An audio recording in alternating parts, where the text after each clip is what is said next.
welcome to Painters Motivating Painters review video for May, part two. I think this is our quickest turnaround ever. We did part one just yesterday. So that's not to keep you lovely people waiting. So you can, if you want to hear a more like detailed intro, look at that video.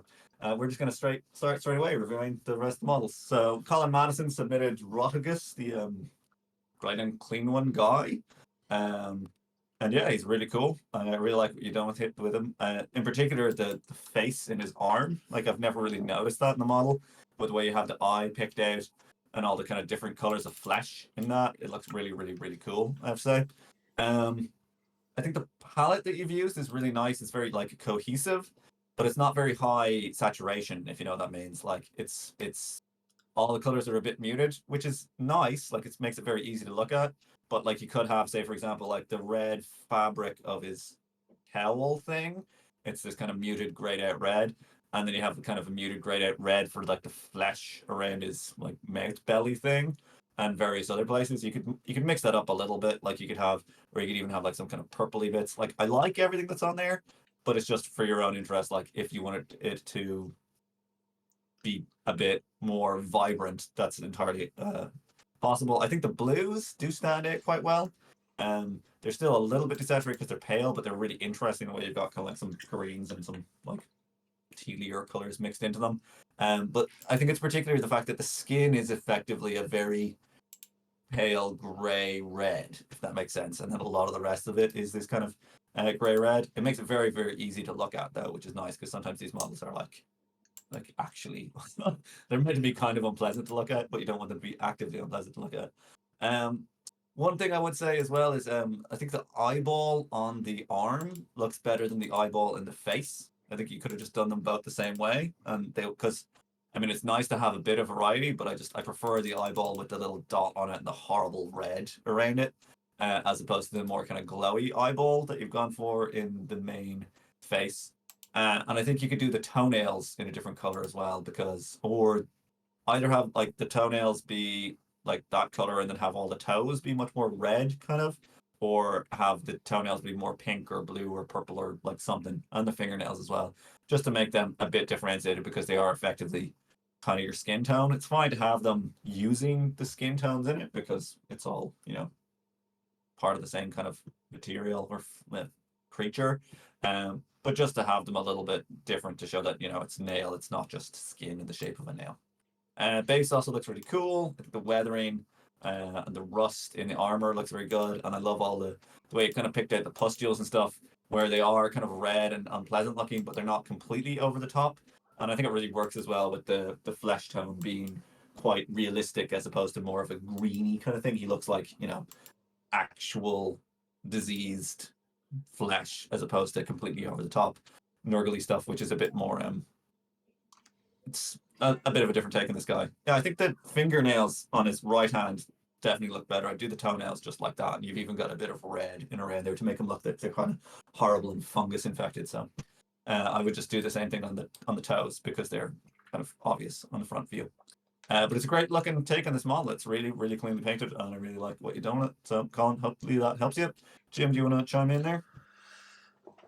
Yeah, but I think you've done a pretty comprehensive job of covering all the points. I think you've done a great, tidy job on it, as Matt said. So well done with that. The number one thing missing for me really was shadows.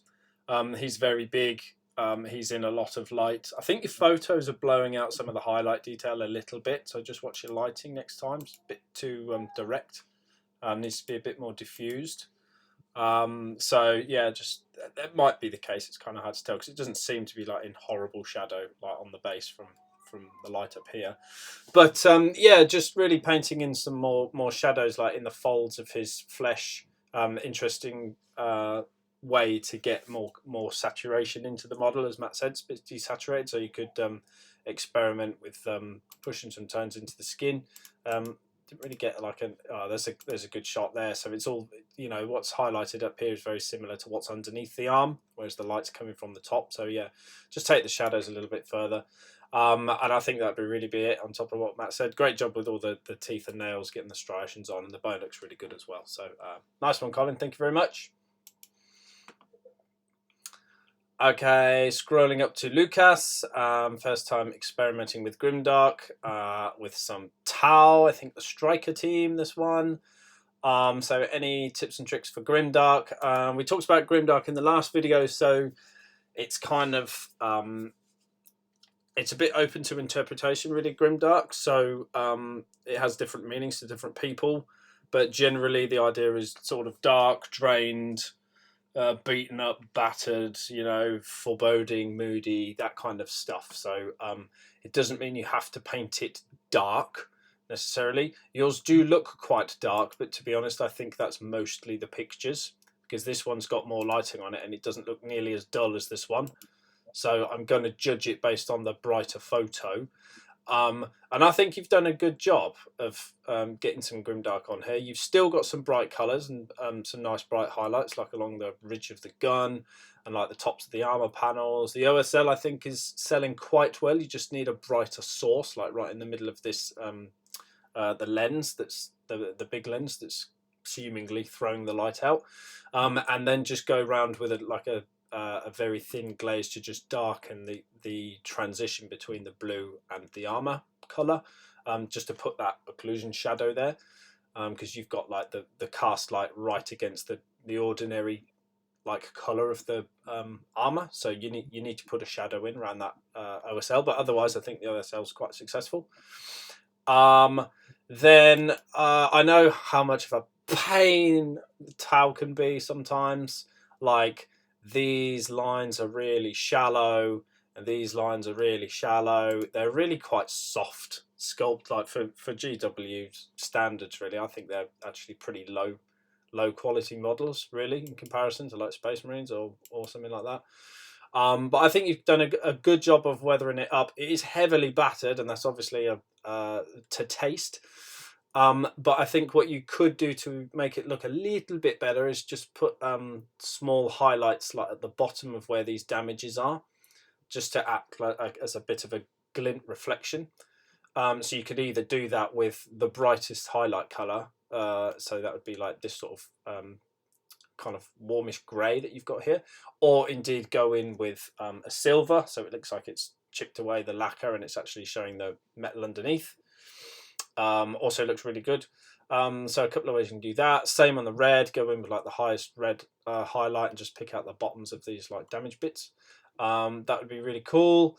But yeah, generally speaking, I think it's quite successful. You haven't said what sort of standard you're going for, whether it's tabletop or display or whatever. But in general, I think it looks good and sells well as a grimdark style. So I like what he did as well with the base. I think it's like a resin. I think it's like a resin pour, and he's in like a frozen lake, like sloshing through. That's how it's selling to me anyway, with like these things frosted over. So yeah, great job with that. That looks quite convincing. So nice one with that. And yeah, I think that's all I had. Yeah. So thanks very much, Lucas. Over to you, Matt. Yeah, this looks really, really grimdark, which is nice because Tower, like, it's nice to see something that it's white and red. It's actually not a super interesting color scheme, but you've made it really interesting by having, so much weathering and wearing and chipping to break up those white areas and give it much more kind of character. And it's not the common take on the Tower, where they're normally kind of like the shining kind of good guys ish, or at Well, the least greater the more good. technologically clean guys of the 40k setting. Couple of things that just stood out to me was your orange rust in a couple of places. If you have a large patch of it, like on his left shoulder pad, it'd be kind of weird for. It looks like maybe it's pigment, I'd imagine, that you put in there, or maybe just orange paint. But it'd be kind of weird for you to have a very large area of just orange rust on something, especially when it's like in recesses and grooves and stuff like. Because rust, there's different kinds of iron oxides that you get that are like redder or browner or blacker. So I'd just break that up a little bit more, maybe have like inside the grooves it's darker or whatever. It just looks a little bit like it's gone over everything else. And all of your other weathering has this lovely kind of layered feeling to it, where it's like, oh, well, this is like painted on and then it's chipped away and then it's rusted in behind that. Whereas the rust on the shoulder looks a little bit more like it was like splattered on, if that makes sense, as opposed to rusting through from underneath, which I'd imagine is what you were going for. Also, I like the OSL, as Jim said. It's nice. I'm not sure why there isn't any OSL from the front of his gun sights, because they look like they're glowing blue as well. Like it'd be nice to have a little tiny bit like along the front of his rifle somewhere, or just take it off his like red dot sight or whatever it is that's on top.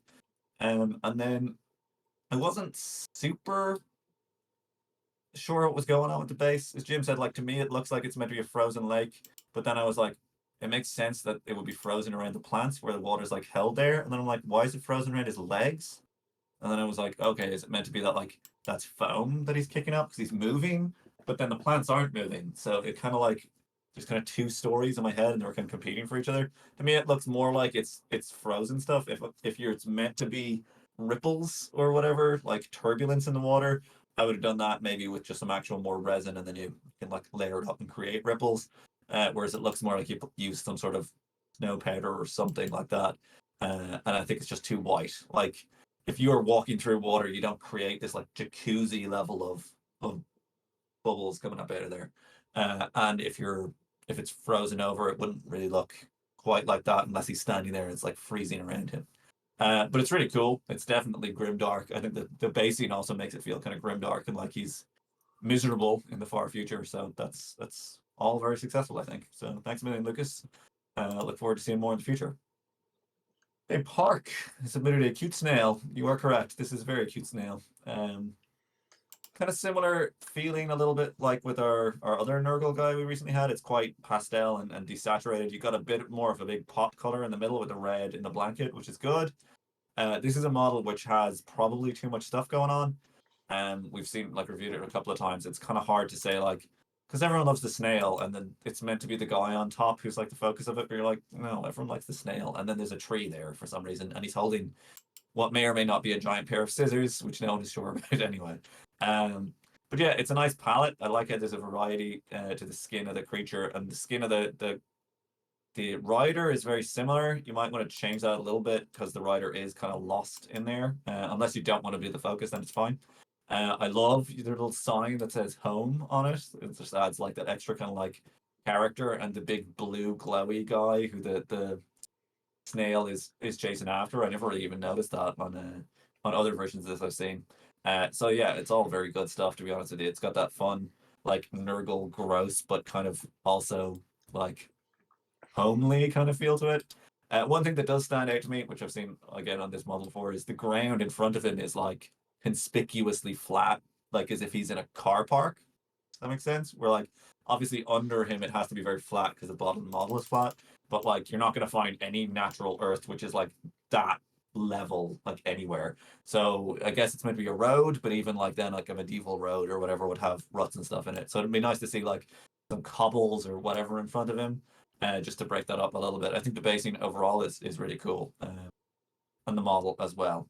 It's a little bit. It's always a challenge with this guy to see like where to put the focus, but I think to be honest with you, it's functional like a little mini diorama, which is kind of cool in and of itself. So good work, Jim. Yeah, I love the little details that you've gone to the effort to do on here. So, like, I'd noticed like his spangly, googly eyes that are pointing in different directions. That made me laugh. Like the saliva effect that you've got going on here, that's really cool. Like the separation and detail on the little jingle jangle bangles that he's got all over him, like the fluid in this bottle, that's selling great. I'd highlight the chains a little bit more. That's one thing that stood out as an opportunity. Also, I love what you did with the wood here. That's very, very cool, like GW style of doing wood, and I think it's very successful, so that's great. Everything about what Matt said about the rest of it, I agree. And also the base, I thought too flat, so either stick things on or dig holes in it to make potholes, something, just to break it up. For some reason, I don't know why, but for this one, I would go with digging little holes, to be honest, and maybe one big hole, just to make it look a bit more pitted, bit of variance to it. But yeah, other than that, Park, pretty cool looking model. So thank you for submitting, and come again next time, please. Okay, Mike Reckhouse worked on strong directed light and atmosphere. Appreciate your honest feedback. All right, here we go. Yes, very strong lighting and selling, I think. Definitely coming in from that kind of 10 o'clock angle as you look at him head on. Is there a head-on shot? That's probably about the most head-on. Yeah, so cool effect as well with this fire that's going on. So like the ricochets, there's one there. I think there's one on the back as well, and like this burned away fence. That's selling really well, and like the like very very minimal glow going onto his leg. I'm enjoying all of that a lot. Very moody light setting from the back, so I think you've done a good job like differentiating them. Where is that other ricochet? Oh, it's there on his leg. There it is. Where is it? Where is it? Yeah, so I don't know if you like used like the tip of a toothpick or something like that, but however you've done it, it looks pretty cool. So well done with those. I think they could be a little bit more saturated, and you need a bit more shadow around the ring of the cast light of the ricochet, like around here. It just needs a little bit more shadow to it, so it's kind of separated from the blue. Space Marines, famous for edge highlighting, and I think you're lacking a little bit. Well, there is some there, but I just feel like you could go further with it. You've got like the broad like edge highlight, the 2.5 times, or I think it's 2.5 times. Like the first highlight's got to be 2.5, and then the very very fine edge highlight is the bit that's missing, I think. So you can see that there is some there, but I think you could just bump that up a little bit, and then separating the stuff as well, just like darker lines between. Like he's in a very low light setting, so I think the shadows would be a lot deeper, especially on the back. Yeah, I think those would be good steps to take next. Maybe increase your battle damage, optional thing, but you know he's obviously under fire, but he looks very clean as well, and he's like marching through this wrecked land. So I kind of feel like he should be a little, at the very least, just like use some glazes or some powders or something just to muddy his feet up a bit. I think his feet are a bit too clean for this one particularly. But in general, yeah, I think he did a great job on the lighting and like this secondary OSL as well. So very successful. Nice one. Thank you, Mike. Over to you, Matt. Yeah, definitely very atmospheric. It's really cool take on the piece. I did find there was a bit of the blue dress effect, if you have any idea what I'm talking about. Where literally the first time I saw this, I thought he was white, like a white scar, and there was blue shadows. And then I looked around and I'm like, oh, it's an ultramarine and it's blown out the lights. Which is that famous picture of the blue dress where it's black and blue or white and gold, depending on what way you look at it. I don't think like that's probably more to do with the photo stuff, the fact that it's a photo, because you don't have as much of a frame of reference, if that makes sense. I really like the way you've done the fire on the darkened side. I think the eye lens though on his left side should have more of a glow to it, since you're telling us like he's. I'm assuming the situation you're going for, like the only way I could see that blue, because it's ultramarine blue, which is quite a dark color. So the only way that's going to get blown out up to white is if he's in pitch black and there's like a spotlight shining down on him, like a helicopter spotlight or whatever, which would make sense on this battlefield kind of thing. But in that case, then it's going to be like pitch black everywhere around him, and like his eye lens, both of his eye lenses look kind of roughly the same, maybe a little bit shinier on the left hand side, but like if he's in pitch black on his left hand side and his eye lens actually glows, then it should look much glowier there. And I also think the red of the gun, it's actually pretty minor. I don't think compositionally, I don't think it really matters. I think it's probably better to leave it fairly muted. But in terms of the actual physics of how it would be, like the saturation on the gun should be way higher, nearer to where the large beam of light is, and then it should fade away. Whereas the red part of the gun looks kind of like the same going from right to left. Whereas, you know, the kind of way he's lit, if his left half of his body isn't lit, but the gun is going over there and it's pretty much the same.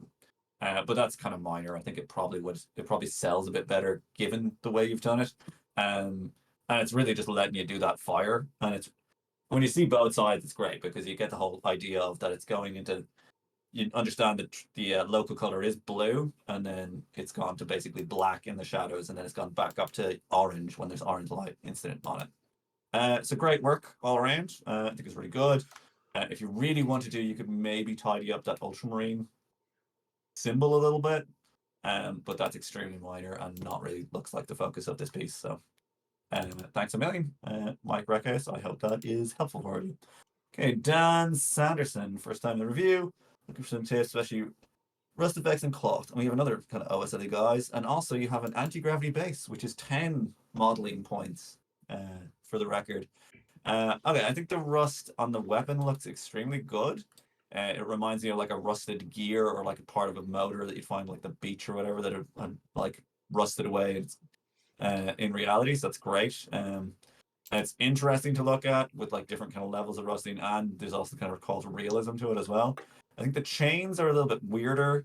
It looks like you have it rusting where the chains are in contact with each other, which kind of makes sense if you're like, oh well, that's where water would collect. But he's wearing them and they're moving around all the time. So in that case, you'd see chains like on a fence or whatever, where the links connect to each other, it actually like wears away the rust because the orange rust is very weak; it flakes off quickly. Black rust is like more adhering to the iron.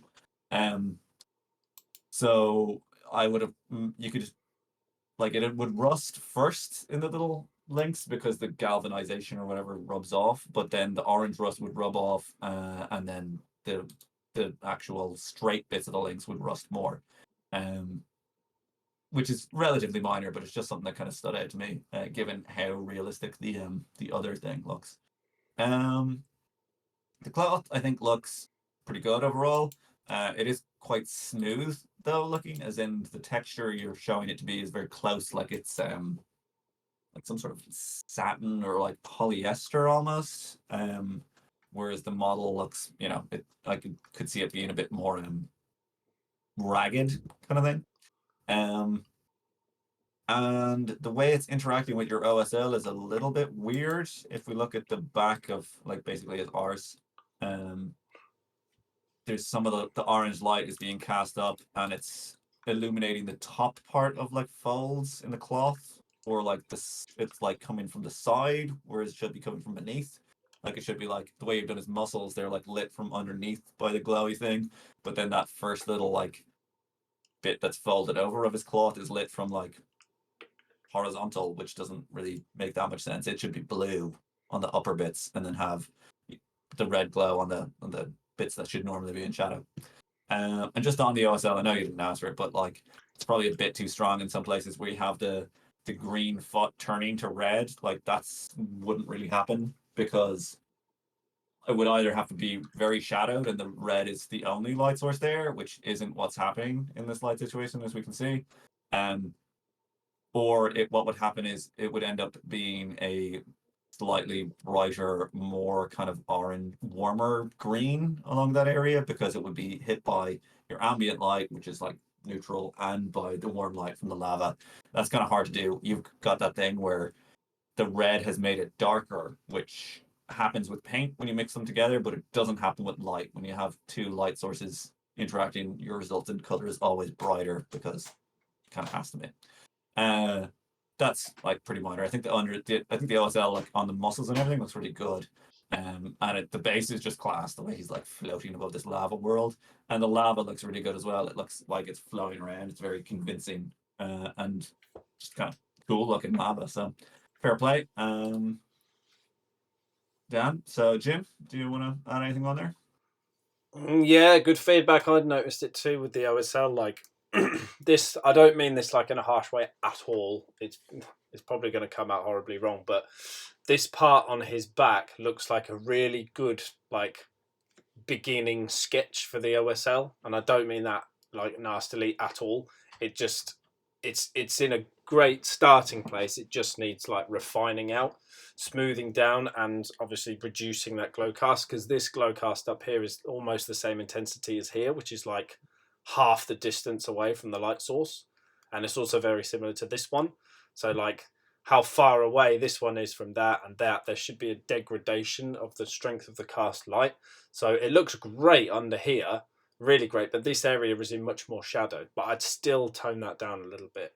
So you're really getting along with the OSL, like having the shadows in there where you've placed it, mostly is very good, besides what Matt said about this upward facing bit. So yeah, I think your OSL game is definitely moving in a very good direction. What else did I say? Just generally smoothing out. I love what you did with the skin colors, like the tones in it. It's got a good value. So good contrast from the highest to the lowest. It does suffer from islanding a little bit in places. So like you don't have to put like the darkest color, like your darkest shadow, around every single bit of the musculature. You can reserve that for the darkest places. So like some of these areas here, you know, that could be a 3, like like your mid tone in there, and then a 4 like where it goes away underneath, and then a 5 like right the way back here. Whereas you're sort of going 1 to 5, 1 to 5, light to dark, all over the place. So yeah, just watch out for that a little bit. But smoothing out and like texture of the skin, I think is really good. So there's that, and then I thought I'm not sure if you mentioned about the NMM actually. Let me just check whether you want that. No, rust effects and cloth. So which Matt's covered beautifully. I just wanted to point out that some of your NMM is extremely good.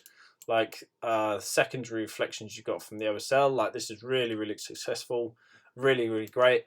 Others, it doesn't look like you went to the same level of care with the rest of it. So I mean, I don't know how bothered you are about this with like, you know, what quality you're going for. But just there's a bit of a jump from your darkest value like up to your mid-tone, so you're like missing your like your 4 value. So 5's the darkest, 1's the brightest. Like you need more of the 4 to get you up from this 5. This is a good example of it here, like to get you up from the 5 to 3.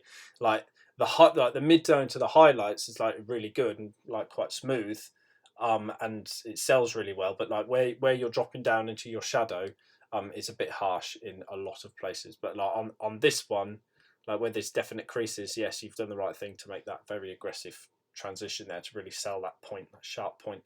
But yeah, so just like smoothing out the 5-4-3 sort of area would be really, really helpful.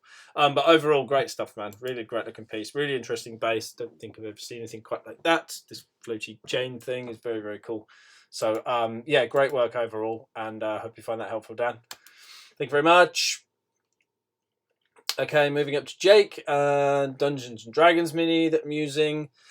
Added the horns and tail to the model, including adding some hair to try and blend the horns in. How did I do? Also think the painting the hair could be better. Don't have much practice with it. I think you've integrated them pretty well, to be honest. I don't think I'd be able to tell, really, that wasn't the way that it came out of the box. So success with integrating hair and horns. Painting hair, you're going in the right direction. So it looks like you could. I'm not sure if it's supposed to be purple hair or black hair with a purple highlight, to be honest.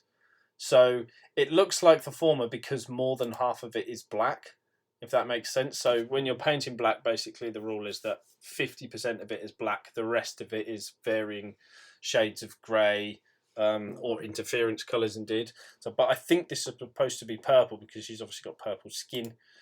So it's a little bit confusing. So if it's supposed to be more purple, you need a lot more purple in it, and catch all the highlights on the tops of the hairs, and then like where it lays flat across her body, like here, that would be the extreme highlight across here, and you'd also have an extreme highlight kind of going down here where you've done it, but you just need to push it a bit further, higher, and over this side as well. We call that the halo.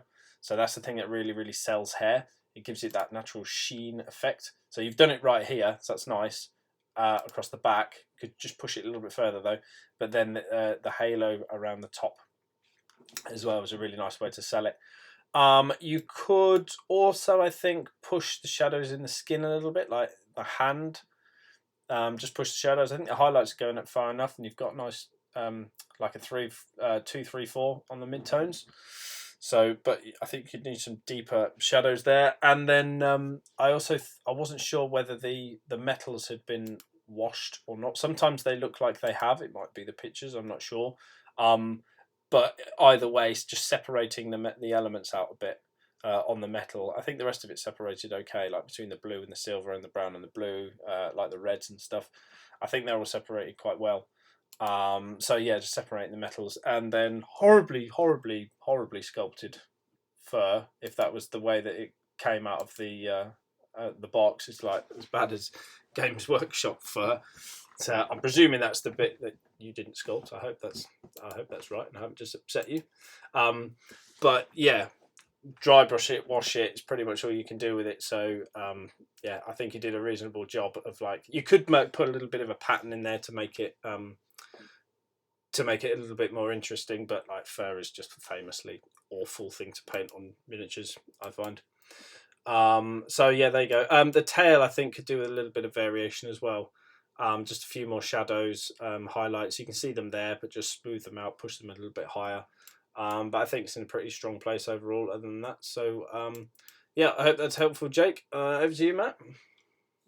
Yeah, I think the conversions are like super successful. Like I assumed this was just some tiefling model, or like wouldn't have picked it out as being like self sculpted or anything like that. It's all pretty much seamless, so good work with that. Also, I found like similar kind of thing with the hair. Like I wasn't sure whether it's like dyed purple or it is just a really dark purple. So if you just Google purple hair dye, you'll find like a whole load of reference images with like generally good lighting.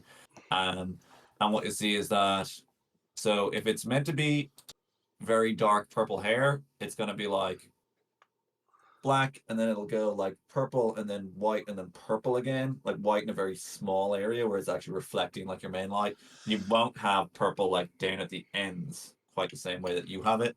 Um, whereas if it's all like dark purple, whereas the way you have the purple down at the ends looks more like, she had a dyed purple at the ends. So it's kind of like trying to tell us two different stories. I'm not sure which one it is. Um, basically, it doesn't look like it's really highlighted much. Like the rear part of it looks like it's meant to be that kind of it's very dark purple and the color only shows in the highlight. But the front isn't like that because that's not where the highlights would fall on that. So just Google purple hair dye, find someone with a similarish haircut to this lady, and that'll tell you what to do. You can also use like dry brushing very lightly to kind of pick out some areas of hair, just get some strands in there with gray or whatever, and you could do some purple rinse over it. It would make sense that her hair would be purple though, because that's like the pigment of her skin. So that's kind of how that works. And yeah, her looks like sausage backpack. Nothing you can do about that. And I just thought it was kind of funny that her outfit looks kind of like someone from Fallout, like one of those Vault Tech uniforms with the blue and the brown. I don't know if it's just a coincidence or it's a good look anyway. So hopefully that helps. Thanks for submitting. We're going to move on up to Kevin Pantalion. Second to last project finished, combination of everything learned since started painting back in 2020, way back when.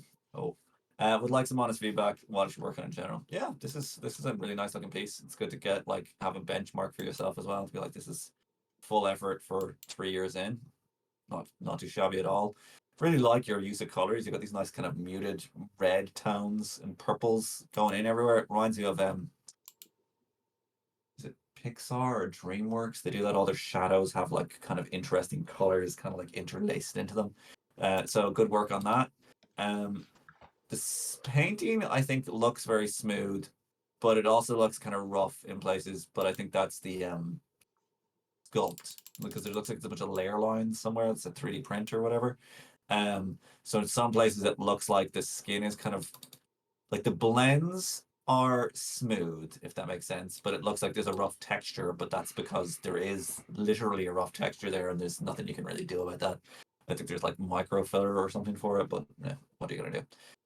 You could try and make it look a bit intentional, but it's weird to have the same kind of ring pattern all over the place on your guy. I think so the skin looks quite good. I like the way there's different kind of colors in there. I like the way there's soft shadows, and you've got kind of like the shadows cast by the clothes as well. And you get that highlight down the center of the chest as opposed to a shadow, which is the correct way of doing it. We can see all of his veins are picked out and everything as well.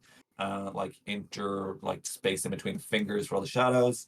I like the hair. It's got that kind of not quite natural red, but he's like a hobgoblin or whatever, which I think works really well. And all the colors are very harmonious and just kind of pleasant to look at. And I think pretty much every detail is picked out adequately. Like there's nothing where I'm like, oh, I like everything, like his belt buckle and his pants and everything. There's like a nice separation between everything, either through color or through shadow or what have you. One thing that looks a little bit less well rendered than the rest is the staff. It's nice. I like the kind of different kind of greeny hues and all stuff for the wood. But like it'd be weird to find a bunch of sticks like that where they're all like that, same color, if that makes sense. Like either there's gonna be like cast shadows in the crook of it, or there's gonna be like moss, or there's gonna be like more variation than you have shown there. Like there's more kind of variation on all the other items around this character than there is on the wood. The wood has a nice variation of actual color, but it doesn't have like occlusion shadows where the branches meet together, or like a different kind of like is the bark peeling off towards the top or what have you. Like a tree bark has probably about as much random variation as skin would if you look real closely. And it just seems like it's an opportunity for improvement. But it's a very, very nice looking piece overall, so I think you should be very happy with it. Jim? Yeah, I thoroughly enjoyed this. Congrats. Very, very nice. It's got very soft contrast in it, but it's definitely all there. And like the values are set really nicely. The lighting angle's believable. It did take a while, to be honest, because it doesn't strike you immediately as like, whoa, this is really strikingly well. But it's kind of like the more you look at it, the more you discover it's actually going on, like in the hues and the tones that you've got, like specifically like down in the rocks, like we say it quite a lot, like paint your rocks grey, man. But they still kind of sell as like, very neutral coloured rocks, but there's so much going on in there. And like the more you look at it, the more it just keeps coming out at you. I completely agree with what Matt said about the staff. I think that's probably the least successful, but it doesn't look bad like at all. It's just that it doesn't look quite as good as that. So yeah, I haven't really got anything else to critique besides what Matt said. But yeah, fantastic work, Kelvin. It looks really, really good. You should be proud. Thank you very much. Please come again. Okay, Jonathan Couch would love a review of the swords and the carapace. Any tips would be greatly appreciated.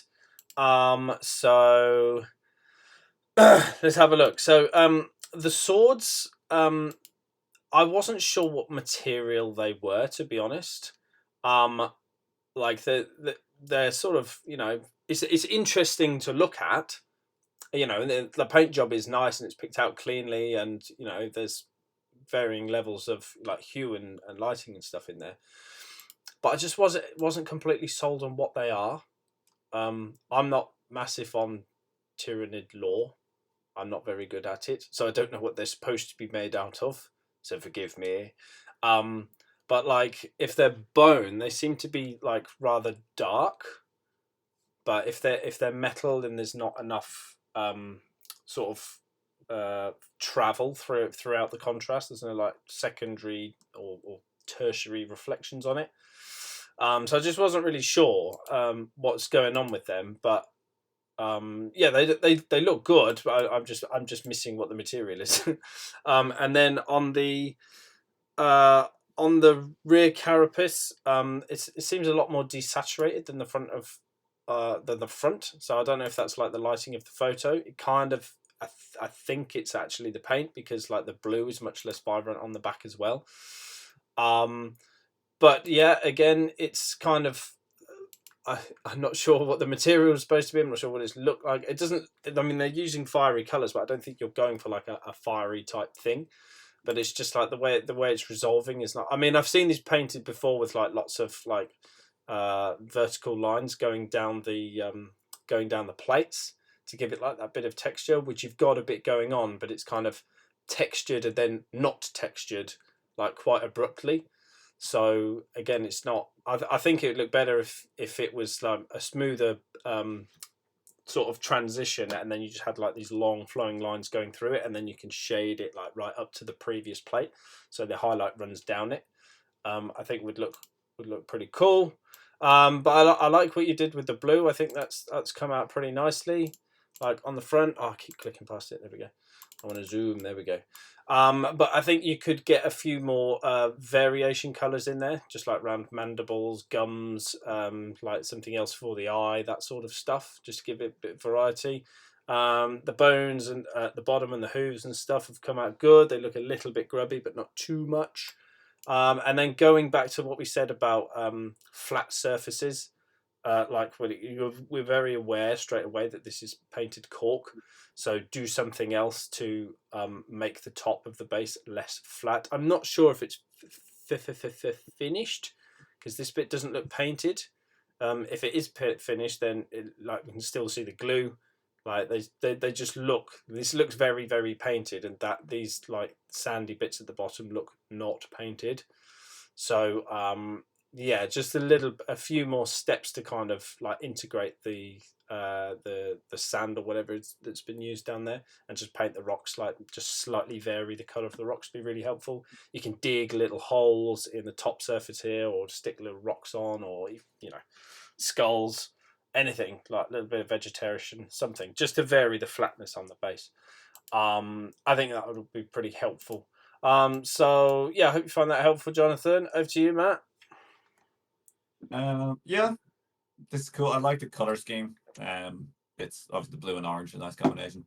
It's got the kind of coconut crab, but doesn't have the spots, but that kind of feel to it. I'm not sure about the green, the toxin sacks. I guess that they're there for gaming purposes, but like it doesn't really make sense for your color scheme to have this bright green there. And I don't think it's improving anything. And generally, if you're not improving something, you might be making it worse. So like something like a purple might sit down a bit more, or just use some colors that you already have on the model. You don't have to add colors. Generally, like you've already got like two extremely opposing colors, so you don't have much room for adding anything else in there. To be honest, you've got the full gamut, I suppose, already. Um, the bony swords, or the bone swords, which are not made of bone, but they're called bone swords. I think I don't know. They wouldn't be made of bone, or because like they don't have bones; they're insects. Anyway, um, yeah, they just have that issue of it's too much of a large area with too much of the same thing. It looks like it's got some texture to it. Um, but I think you might have been better off trying to do them as like crystal or something instead. I also realized like it's really weird how his main sword in his right hand is basically the same thing as like that crest on his head, Yeah. but like longer. Like that's a really weird choice from the sculpture. Um, and then the other ones are more like upside down scything talons with like serrations on them, whatever. I think yeah, alternatively you could use your carapace colors in there and make them more extreme, or make them more kind of metallic or transparent or what have you looking. Um, but they're a bit confusing in terms of what they are to like regardless. Like why do they have hilts when they're part of his hand and things? But I think you've done a pretty good job. Like we get that they're bone swords, and I think that color that you've used works really well on the hooves and the little toe claw things. It's just when it's in a large area, it starts to look a bit same. And then similarly, when you have like all of your plates have that kind of striation kind of thing going on them.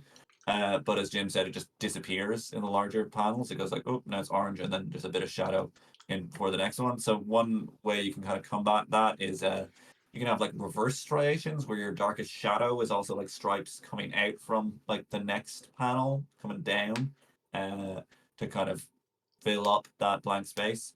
Or you can do it like a percentage layers, if that makes sense. Because like it looks like you have roughly the same kind of little width of the bright orange on each panel of the carapace.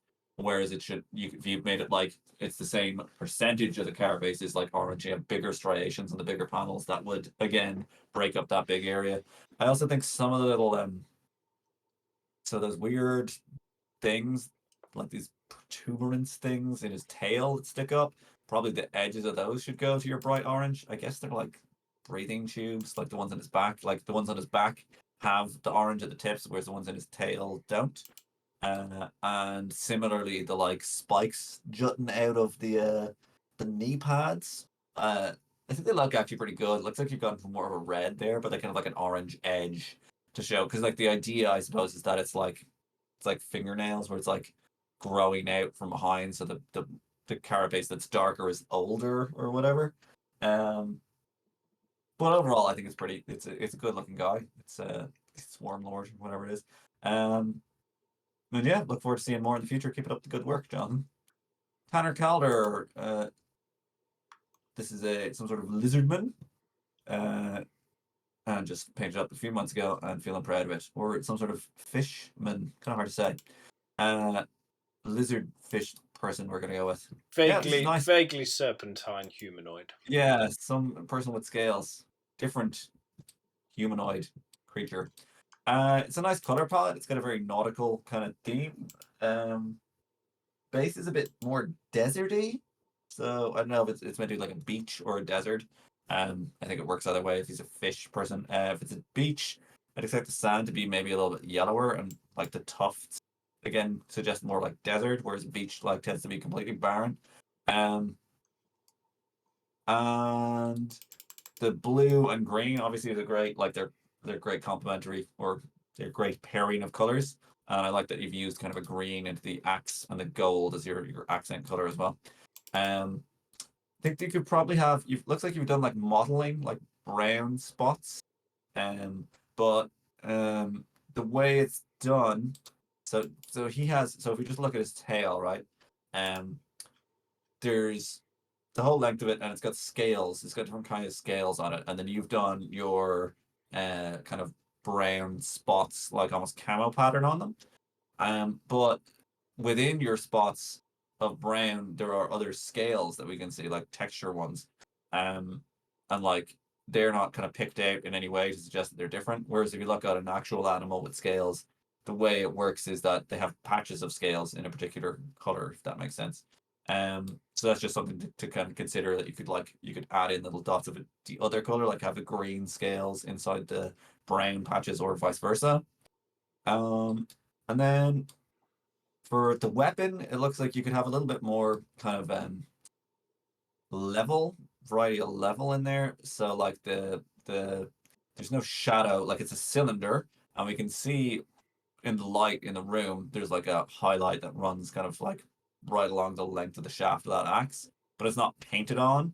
Um, so what you can do is if you actually just use washes to like make the lower side darker and the upper side lighter, that kind of like simulates that and makes it enhances it a bit more for the purposes of your mini because you can't rely on the light to always do what you want. Even when you're using metallics, you want to kind of like exaggerate the way the light is playing off the model to make it feel like it has a bit more of a sense of scale to it. Um, and I think you could probably have a bit more detail or interest around the face. Like the eye in particular is not like called out to a huge amount. It's yellow, but it's not like it's quite small, so you could do something else to add in there. And then the lips, obviously, it's he's not going to have like human lips or whatever, but just even having like a darker green shadow, like or black maybe in the actual mouth, and then actually having like some sort of variety around the lips to make it kind of feel more like a face, if that makes sense, because this is what we kind of expect as humans. And then the last thing was I would paint the rim of your base black because it just always looks better. That is just the case. No matter what color you paint your base, it looks better when it's black because it's not meant to be part of your model. You can try any color you want, and it will always be like that. It's just meant to be a piece of plastic, and then the model is standing from the terrain up is the model, and the base trying to incorporate the base into your model is only going to make the whole composition look worse because you're making it look like it's like painting the frame of a picture or whatever. You're kind of just you're trying to incorporate this kind of non-existent disc that he's standing on into the piece, whereas it's meant to just be like a plinth, like the way people have busts on like a wooden plinth. It's not part of the scene, it's what's the scene is on top of. But this is nice piece of work, and yeah, you should be proud of it. Jim? Yeah, I think it's a great model. It's a really cool pose. So yeah, you put him together nicely. Can't fault like the assembly of it at all. As Matt said, one of the things that stood out to me was like separating the scales on the skin, just to give it that extra contrast. And a few more shadows here on there. The blue would be really nice as well. But generally, for the most part, I think it's pretty strong looking. I quite like the base as well. I originally thought that like putting some washes in would help it, but now I've changed my mind, and I think I quite like actually the kind of blended togetherness of it. I'm not sure if the tufts are painted. If they're not, make sure they're painted. But they do. I think they may have been, or they're just a slightly different color that I'm used to seeing come out of the box. But yeah, so just a few more shadows around the piece, just volumetrically. So you know, if the light's coming straight from above, then anything under here needs to be darker than what's on here. Same for the legs, same for this bit here. This shadow here is happening naturally because of your lighting situation when you took the photo, but you can see like the incredible difference. So you need to take control of that light when you paint as well. So just something to explore for next time. Volumetric highlighting. And then the only other thing I had was also, funny enough, black out your base, man. For the love of the Emperor, black out your base. But yeah, other than that, it's all good. Thank you very much for submitting. Cheers, Dana. Okay, moving up.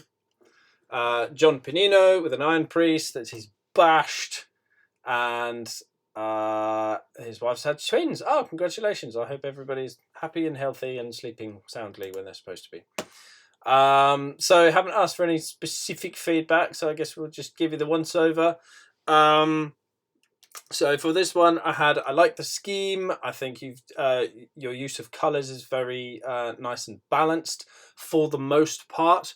The big yellow shoulder pad is like the main focus, stealer, if you like, when you look at it this way. So if that was muted down a bit, I think that would help. Or if there was some other yellow like this side of his face, just to balance it out a little bit, like. There's some little bits of yellowy and goldy up here, so you've got a bit of yellow there, a bit of yellow there. You need something on this side, really. So I was thinking like something on the lower portion of like the I'm not sure what that part of the axe is. It's not the blade, it's not the haft, it's that bit there, like the bulkhead between like the blade and the haft. So something yellowish or gold here, just to kind of balance that kind of yellow hue out. Because it's kind of all the attention's going that way towards that pad. But yeah, that was another thing I had, like the top of the weapon here, just kind of and the shaft actually, like it just looks a little bit more sloppy compared to the rest of it. You know, you've gone to a lot of effort to pick out like the small details, dotted the colours around. You know, it's all very tidy. But then this just looks like black, heavy dry brush with silver. Thanks, see you later. And I think you're better than that. So using some different colors on this part, like in the kind of goldy spectrum, edge highlighting, shading, would set it apart massively. I like what you did with the hazard stripe freehand here. That looks cool. If you're not happy with your light, if you're perfectly happy with them, then fine. If you're not, then a cool way to kind of dodge not having perfectly straight lines is just to go with a bit of paint on a sponge or like a knackered old brush, wipe most of it off so it's not leaving much, and just stipple it on, and it looks like the yellow is flaking away from the black, and that will cross some of the not straight lines, and it'll basically instantly make wonky freehand, for want of a better term, seem much more deliberate. So yeah, just a tip, but I don't think it looks like horrendous or anything, but just a little tip, because there's no like damaging on it. It's a cool thing to try out. The leather I thought was a good start. So I think like this cape, not cape, sorry, this like skirty type thing. Oh, does it go up over his shoulders as well?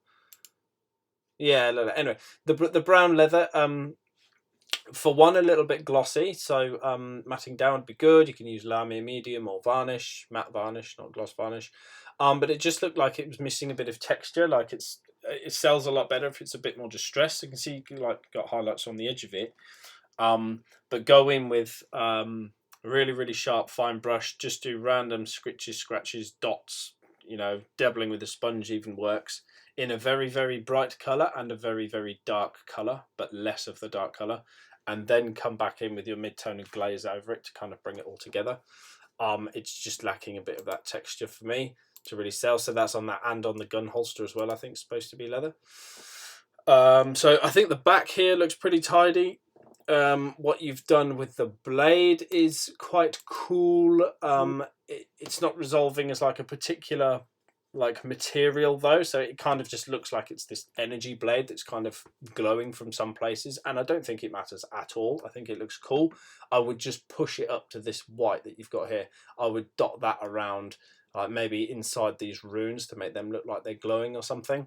Just push the value a little bit more on that weapon, and I think that would be a nice touch. Then paint your tufts. Definitely paint your tufts with dry brushing. Do it before it goes on the model so you don't make a mess. And then the only other thing I thought you could possibly try next time is add a bit more contrast to like this ivory coloured cloth. It all just looks a little bit samey. So the shadow is there, that's cool, but I think it needs to go to a higher highlight and maybe use some texture.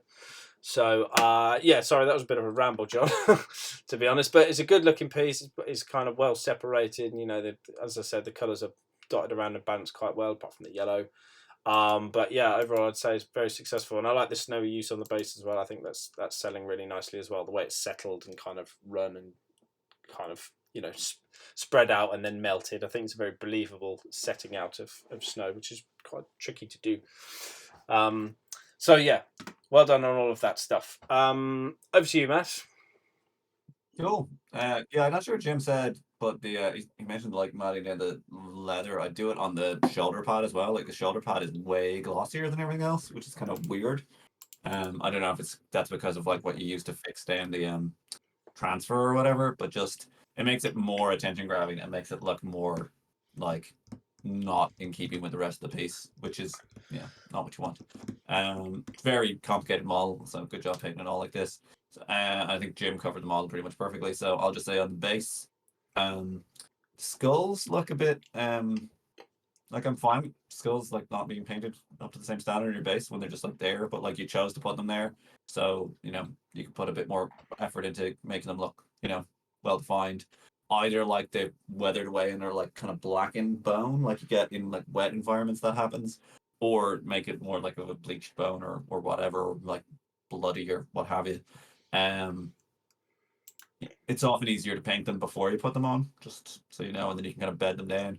Or if you're gonna put them in as part of the base, then you can have like lots of the environmental colors like coming up onto them because they're like sitting in that mud. They're gonna be almost the exact color of it, with just the difference is the texture, I suppose. And then cork base looks like cork. It always happens. It's the curse of the miniature hobby. Once you know something is cork, you can never unsee it.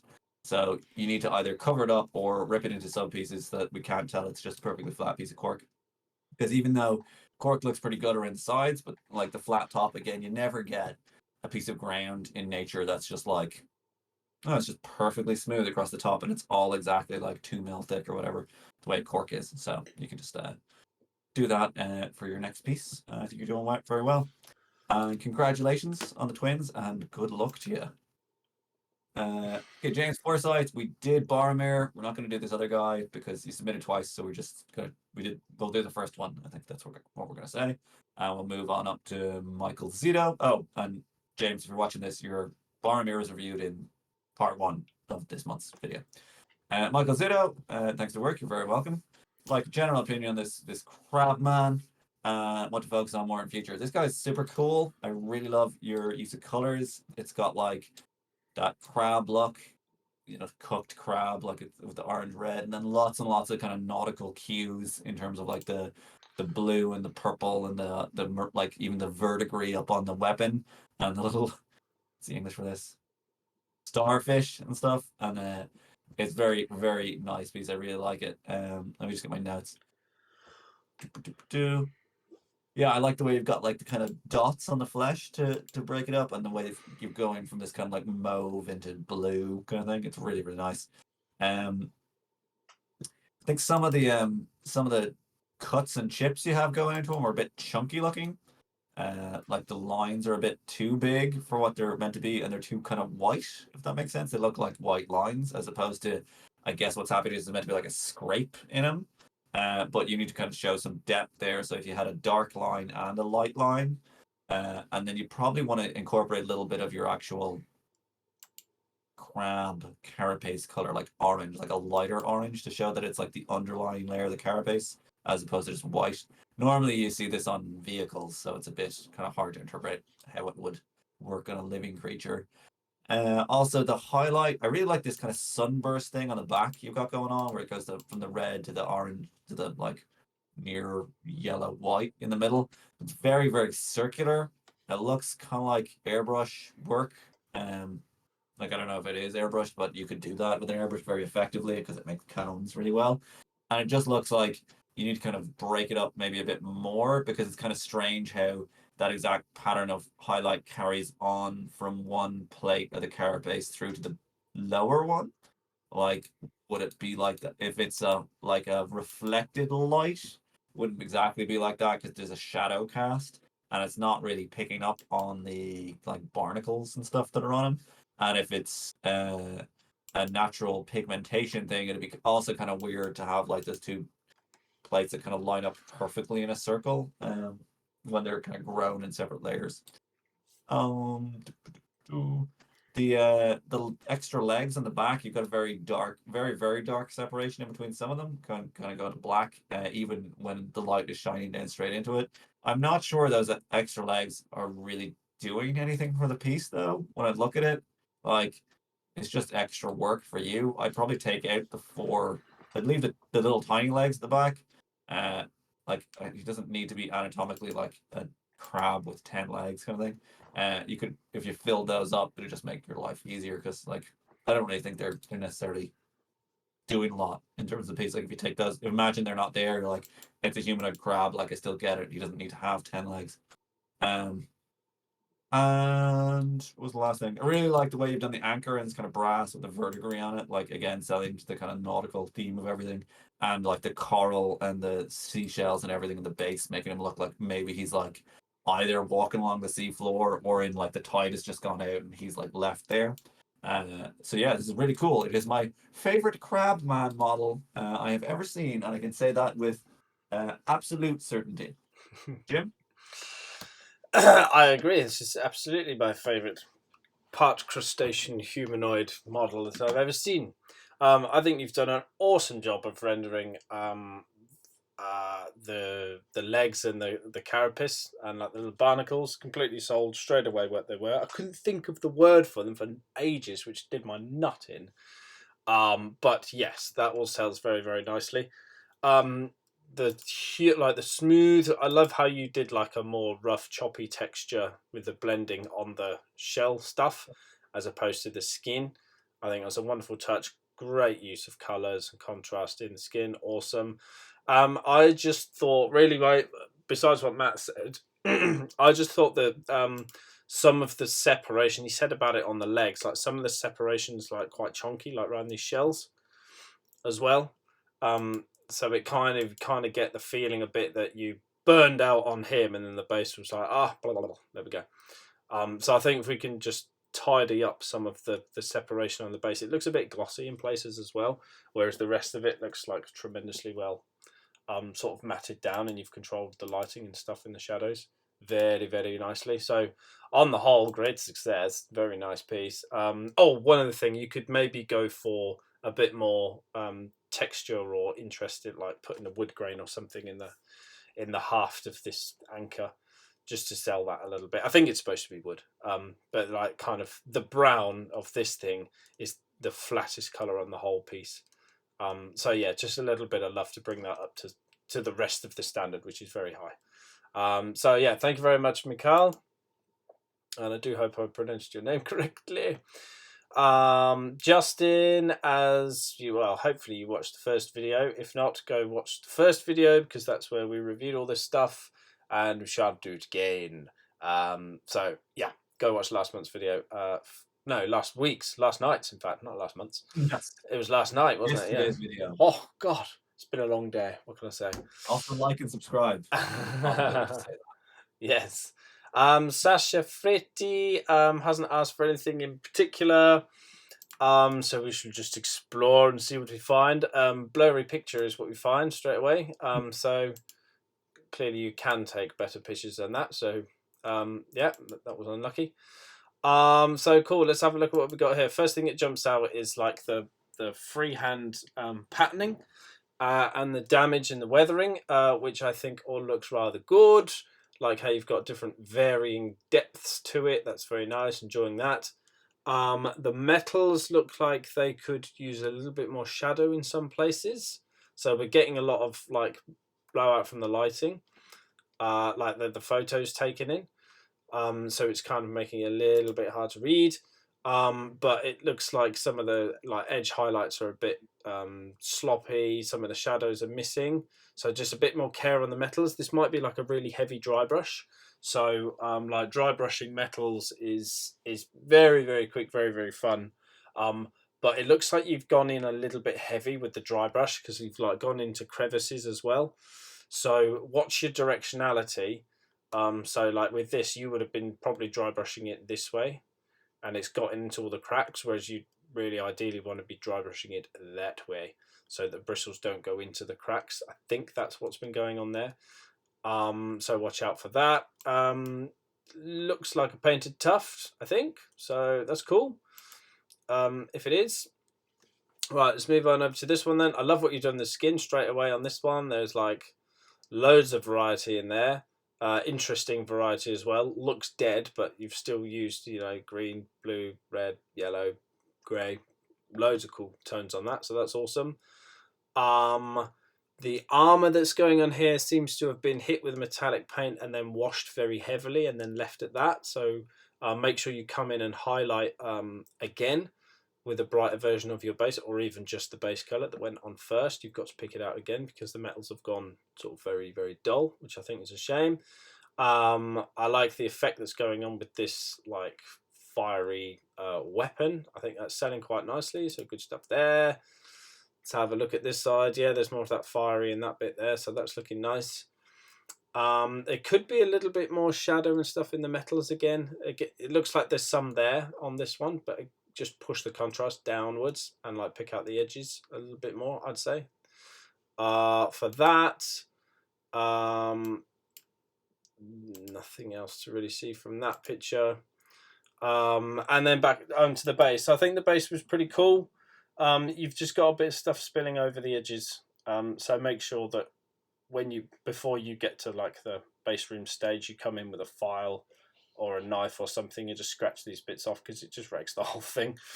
So yeah, just take care of your base room, man, and just like getting the black up on the edge as well, just cleaning this thing. I know it's exciting at the end, the sweet, sweet moment when you get your finest matte black and you slap it on the rim, and it's an amazing feeling. But just a little bit more care because you're letting yourself down there a little bit. You're way better than just doing that. So overall, yeah, great looking stuff, and I hope that's helpful. Sasha, over to you, mate. I usually use glossy black for my base rims because it's like, I don't think it really matters because they're not meant to be part of the model. So that's fine. Heresy. Yeah. So starting off with the base and looking at your big spider tank monster thing, you've got a lot of like scattered kind of elements of like there's a bit of a titan there. There's like a shield of that space marine with the giant shield and stuff. That's cool. I think though it's very eye catching with its bright yellow and red. It's very poppy for something that's just like base scatter. And considering it's like literally blown apart, like it could be a lot more weathered and like buried and that kind of thing. Just because you're going to attract attention away from your model, which is really nicely done, especially the freehands. I really love your hazard striping, the way you've got that done. And then in terms of separating elements, like I'd really recommend trying out oil washes if you haven't tried them out before for like these metal tentacle things. Like it'll just go straight in there, and you can use black, you can use brown to like simulate rust or whatever. You can do whatever you want, and it'll just line every single little panel for like basically no effort. So it's great. And then as a random aside, if Stu Milne is watching this, if you look at this like chaos star, the way it's like overlaid over the freehand, this is what I was talking about when I was talking about your video. Like I think he's got like the freehand is kind of painted on the panel, and then that like trim is like added after the fact, which is what I was saying is an alternative way of doing it being painted over.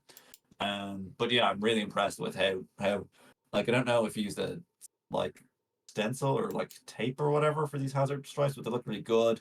And the extra like bullet holes and weather and everything in them again just makes it sell that much better. Um, whereas sometimes people are afraid to kind of do that with their freehand, but it's just I think it's for me it's like the best bit of the whole thing, to be honest with you. Like it's not to say that everything else isn't interesting, but and that, but like it really looks like someone has put this beastie together and someone has been in a factory painting these things and then it's gotten all wrecked up. And I really like that. So thanks, Sasha. Now we have Lee Robinson's first diorama. Try to do a bit of a lighting effect from the left side. The light is coming through the trees. Any feedback? Welcome. Okay, so first of all, these photos are like majorly overexposed. So it's gonna be kind of hard to tell exactly where light is coming from where, because like the figure's like glowing on us. Um, I don't know why that is. It looks like you use a light booth. Um, what I do is I just take like a million photos and then pick the one because like I use my phone and it uses like autofocus and all that kind of stuff. Um, so yeah, so feedback you're looking for is there light coming from the tree? Yeah, any general feedback. So I kind of feel like there's like a warm light on her in some of the photos. I'm not sure if that's like particularly the really close up one. From coming from yeah left as we're looking at it, not from her left. Um, but if it's coming through the trees, like you could have it's actually more like green, if that makes sense. If it's actually coming through the trees, or if it's like a break in the trees, then it would be like yeah, natural sunlight. Like yellow would suggest the sun is going down or coming up. Um, whereas if it's like any time around daytime, it's just gonna or noon, it's gonna be like fairly neutral kind of colored. Um, in terms of the diorama, I think it's really cool. I really like the groundwork that you've done, the way there's like all these different kind of layers of color and there's like bits of ground that are wetter or drier. I think the foliage in the back isn't really as convincing. And the water is very blue. So this is kind of a tricky thing when you're doing a diorama in that water is blue when you look at it from a shallow angle from a distance, because then when you're seeing the sky reflecting off of it. Whereas when you get up at it and you look straight down, it's like brown or black. It's the color because you see through it and you see the ground that's underneath it. So like if this is a river, unless you have to kind of imagine where the viewer is looking at it. So what I would do is I'd reserve any blue for like the middle of the river, and then have anything that's near the shore be much darker, because you're going to see like in shallow water as well. You're going to see the ground much more immediately through here. Whereas like this water looks like you're gazing out at the sea from a distance. Whereas like there are no rivers like that look like this. Um, Obviously it could be a forest by the sea, but that'd be kind of unusual. You'd have a beach or whatever. And then as well, generally in a diorama, like I mean, it's your diorama, you can do whatever you want. This it looks like it is a landscape and there's a lady in it, if that makes sense to you. Um, if this is meant to be a diorama set up around this model, then it's like way too big. You could you could do like effectively this scene on like a 50 millimeter base if she's 32 millimeters tall or whatever. Um, if it's meant to be her wandering through the woods, and the woods is what you're doing, like you have those model railroad people who they do the whole like landscape and that kind of thing. But then the focus is the landscape, if that makes sense. So I'm not sure you didn't mention like what it was meant to be. I think the way the landscape is done is really like good. I really like the different foliage and all the different things you've used for that. It's a good work on that. Um, and then lighting wise, again, for a diorama, it will probably be easier to have like extreme lighting if it was a smaller thing. Whereas that's going to be really hard to sell when you have this big diorama. You're just like, are there going to be shadows cast by this tree? What about like the light reflecting off this rock over here and that kind of thing? Um, so I wouldn't worry too much about that. I think it all like she looks quite well painted from what we can see from the photos, and it looks like a quite fun diorama as well. So hopefully that helps. Jim, do you want to add anything on there? Yeah, that's what I was going to start with by saying is like this is an enormous undertaking to try like a really aggressive lighting situation. You would have to take into account like height of foliage, trees. You'd have to be painting, cast shadows, all of that. It's all very uniformly well lit. I mean, it's beautifully put together, as it's in like middle of the day, general top down lighting. So I can't remember what you said. The lighting angle is supposed to be slight lighting effects from the left side.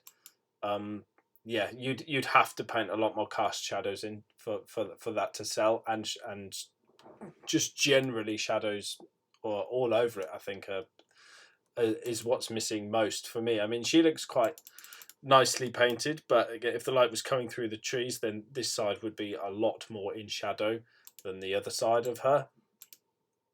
See if I can get from the other side. I'm zoomed in. Oopsie. Yeah, so like you would have very aggressive shadows, like from her midsection over to that right side, but she's very uniformly painted, so the lighting angle thing is not coming across. And I think this water looks much better than the blue water for exactly the reasons that Matt said. But I think you could reserve a bit of the blue, like around the edges. But as he said, up against the shore, you definitely don't want to see the blue there. It breaks the illusion. But this water looked fantastic. So yeah, great stuff. A lot of effort's gone into that. A lot of tiny details, and very much appreciating it. So great work, Lee. Very nice. Okay, moving up to Ordinary Molasses. Last model finished. So just looking for some general constructive criticism. Feels that OSL is the main need for improvement. It's the first try and it doesn't really look right. The other thing is panel lines where I wasn't able to get as thin as I wanted and they feel a bit chunky. Any feedback, suggestions on those areas? Yeah, sure. So let's have a crack at the OSL first. Zoom in a bit here, make it a little bit easier. So I'm guessing there's a little bit on this plasma weapon because there always is, and I think that's quite successful. So looking at that first, I think the plasma gun, like these colours are a nightmare to paint, I find, but you've done a really nice job of that. So that's cool. On the blue, glowy, magical or electrical mace thing, I think the lighting, again, from the OSL is pretty successful. Like, it looks good on this hand. I mean, he's in a very bright light anyway.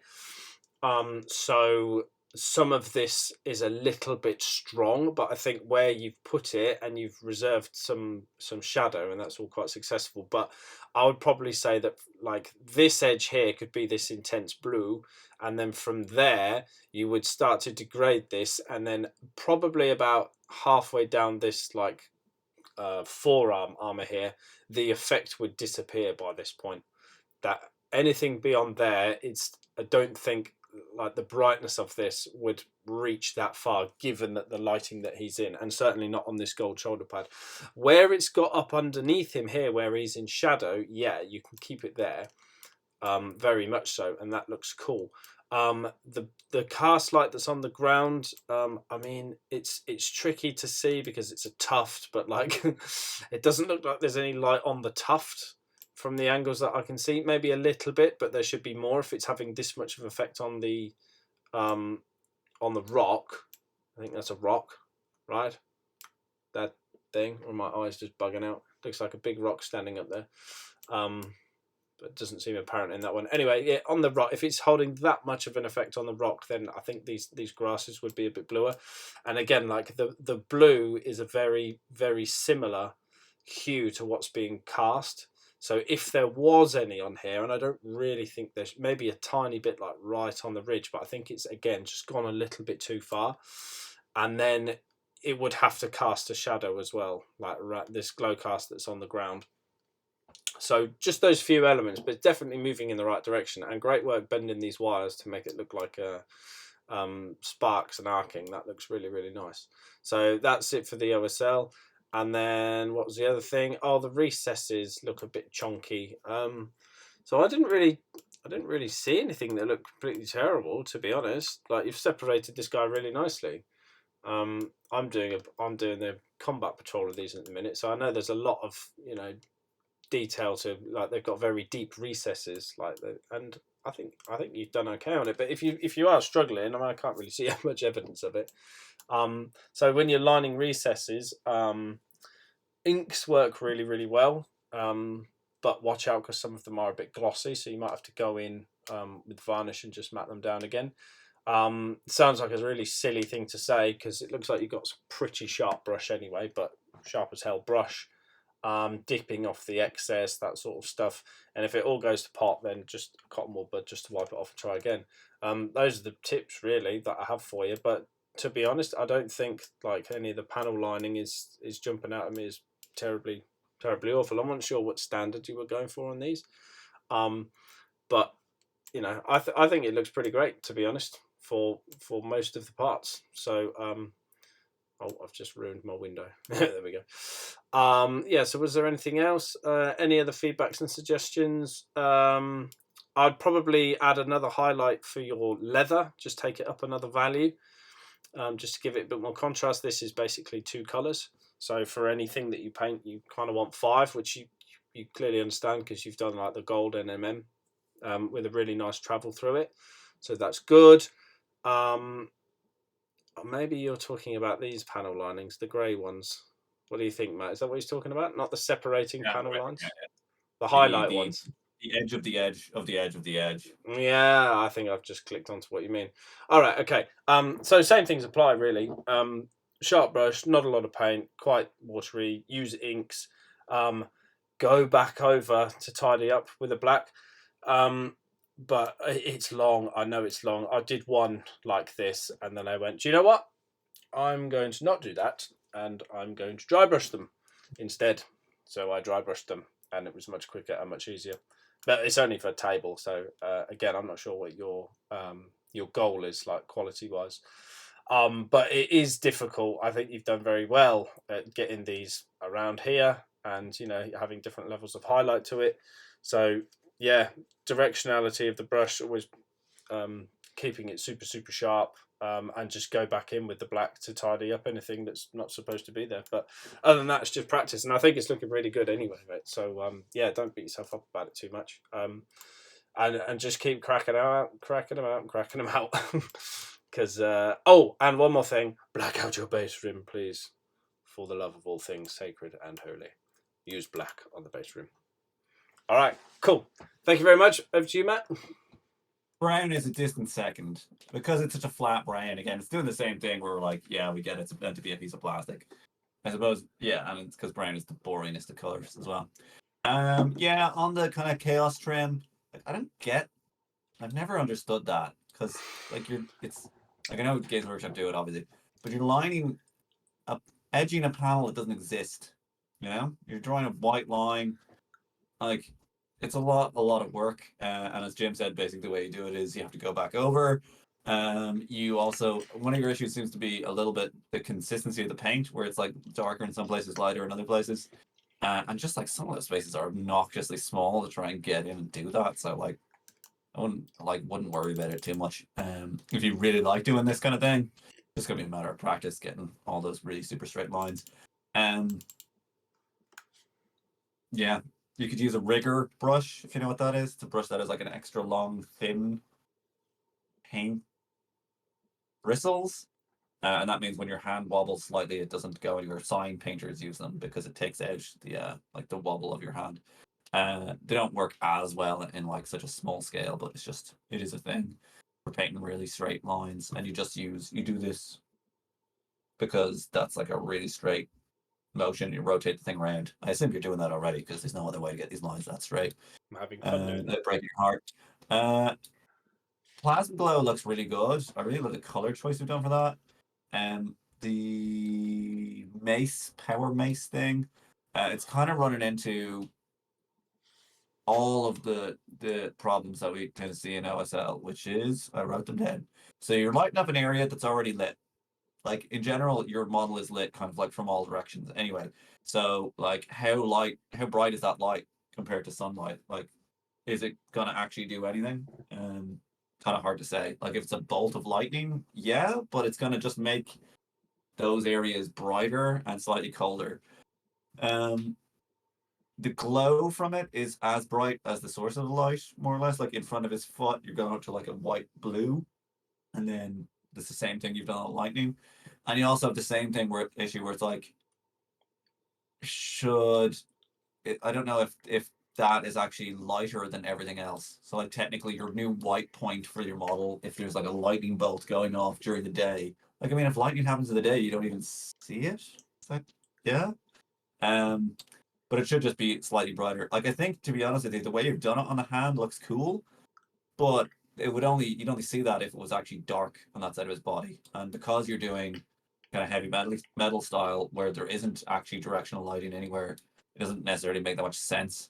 Uh, you'd say you could probably get away with just having it on the hand and on the actual mace head, and then I'd leave it off the base altogether because it just to save yourself some hassle, and also do some shadows. Like you can't have light without shadow. Like what would actually happen in reality would probably be the lightning would light the area under that tuft that is not lit by the sun, if that makes sense. Um, and then one other thing, I don't know if the skull on his backpack is a Star Wars reference or not. It looks like one of the guys, like Biggs or Wedge or whatever, from the first Star Wars film, impaled. If it is, cool. If it's not, I thought it was funny anyway. It's a really well painted Chaos Marine. They're a pain in the hole to paint. So congratulations on doing one up to this standard. I'd be very happy with it if I were you. Then we have Levi or Levi McNulty doing Slap Chop Drow. Okay, cool. Slap Chop is dry brush wash of some combination there above, I believe. I quite like your spell effect. It's got like the transparent thing, but you've kind of incorporated that into it. He's very, very dark. Like he has no, his skin is just black, like flat black. And I think you would add, obviously, Drow are meant to be like, they're trying to have obsidian skin or whatever. But like, look at some obsidian. It's got loads of highlights on it because it's reflects light. It just doesn't reflect as much light. And also his hair is very dark. Like Drow have blonde hair, so it looks more like he has black hair with like gray highlights. I find that a little weird. And all these are just like who cares? You can do your Drow whatever color you want. People do them like purple. People do them more like a natural like skin tone as well. But having like his face just as black, his hair is black, his cloak is black, it makes it all look dull, figuratively and literally. So having something to break it up, like that's one of the reasons why illustrators often make Drow have like purple skin because purple is more fun to look at than just flat black. Um, as well as that, like so the slap chop looks like it's done a pretty good job picking out all of your edges, but it's not really going to define different materials for us. So like the fabric of his like he's got these kind of silver, is it chainmail or is it padded cloth? And then you've got other areas that are just also kind of silver as well, like his all of his belts and things. I think probably what you want to do is maybe just block in those colors first, like give him like brown leather straps or whatever, and then do your dry brushing in your highlight color, and then do your washes, just because it starts to look too much like the same thing. And also, I would use a matte varnish on this guy a lot because he's extremely glossy, which tends to make things look a little bit more detailed sometimes because you start seeing the way the reflections are. But you kind of want to be painting those reflections in a bit more yourself or getting them through your dry brushing or what have you. Um, because it just looks like when you rotate the model around, it'll start looking unnatural from other places.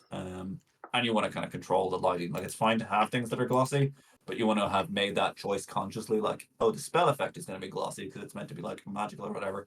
But like his face and his clothes all have this kind of same gloss sheen to them, which makes them look like it's kind of like they're the same thing because they do literally have a layer of the same thing over them. Hopefully that helps. Jim, do you have anything to add? No, not really. Just a preparation note really on the mold lines, which are quite clear. And slap chop is wonderful for many, many things. It really is. And one of them is highlighting your mold lines. So yeah, back of a hobby knife or a spudger or something file. Just tidy those up. But yeah, good swipe at the slap chop. The blues come out best, I think. But yeah, as Matt said, having some other colours just to break up like the darkness of it, and just to bring out the details really, because it's also dark. It's kind of it's not separated in any way, so you can't really tell what's what. A lot of that is down to the glossiness, of course. But yeah, just varying it up in a few places would be helpful. All right, cheers, Levi. Right, Stephen Banks with a Materian Guard. Tried for a bright but high contrast colour scheme with a motley effect rather than clean and smooth. How does this play? Also trying to progress with NMM on bronze and knee plates. Any other comments or suggestions? Okay, so the colour scheme and the motley effect. So colour scheme looks awesome, dude. I love it very much. Let's zoom in here. What like very very bright, very very saturated, very very cool. These crazy mental tough things need knocking back a peg or two because that they do look cool, but they just take all of the attention down. And you haven't got any instances like this bright and this saturated everywhere else. And that is not to say that these are dull and desaturated, because they really are not, but these are just in the extreme. Like it's taking all of the attention down here. So these guys aren't doing much favors at all. If you made them way smaller, you might get away with it. But like these are big, these are bold, these are bright, and these guys are too, but they just don't compare to this level. But like these are separated beautifully. The colors are balanced around very very nicely. It's very clean, very creamily blended. And I haven't really got much to knock about with the like paint job on the dudes. This sickle looks a bit dark, so I don't know if that was part of the like mottled kind of effect, but I think you could probably go back in with some brighter rusts or some like stippling of silver around, just to show that it hasn't like completely rotted away. There are still some areas that have been hit or rubbed on something or bashed, just taken away the corrosion and showed the brightness underneath. This one looks better. It might just be a trick of the light on this one, to be honest. This one looks better, but still, I think it could go up a little bit on the edges, make it look a little bit sharper than what it is. Looking like at the moment. Oh, that's a very zoomed in one. So yeah, the knee plates as well for the bronze. I think if you use the right colors, very much so. That's cool. What you can do is you can use like Incubi Darkness is a wonderful color for this. It's a Citadel paint, but use that as like a water it way down, and you can use it as like a verdigris type thing on brass, or just use it in the shadows in general. And then you could use like the I can't wait, Nihilak Oxide or something it's called, one of their technical paints. Just tiny little bits. You don't have to go too far, but that's like one of the most quickest, easiest, and like convincing ways to do bronze is to have those bluish tones in there. Because instantly we read that it's either going to be bronze or copper, and it's clear the colours that you've used are nowhere near copper, so that would really really help sell the bronze. But I don't think I don't think it is by any means a poor attempt. I think it's a very good attempt, but I'm trying to say just to push it a little bit further. But I think the knee pads look pretty good overall. I love what you've done with the skin as well, having this like massive variation of like pustule and wound and soreness that's going on. That's all very very cool. Enjoying that. What else we got on the backs? Like the contrast in the red is very cool, but they just look a bit clean. They're obviously very tattered, so you'd expect to see like a bit more texture, like weathered texture in there, just like scratches. You've picked out the edges of these. We said that in yesterday's video, didn't we? Like picking out the edges, so that's really really nice how you've done that. But it just seems like you could just put a little bit more like just sploshing and smoshing of brown. Varying degrees of brown at the bottom, because they've obviously been dragged and ripped, but and then it looks like they've been nicely clean dried. So just muddying them up, weathering them at the bottom, I think would be really really nice, and the feet a little bit as well, I suppose. But yeah, on the whole, really enjoyed looking at these guys. They look awesome. Great separation, contrast, color scheme. So yeah, congratulations on all of those bits, Stephen. I hope you find that helpful. Matt, do you want to chip in?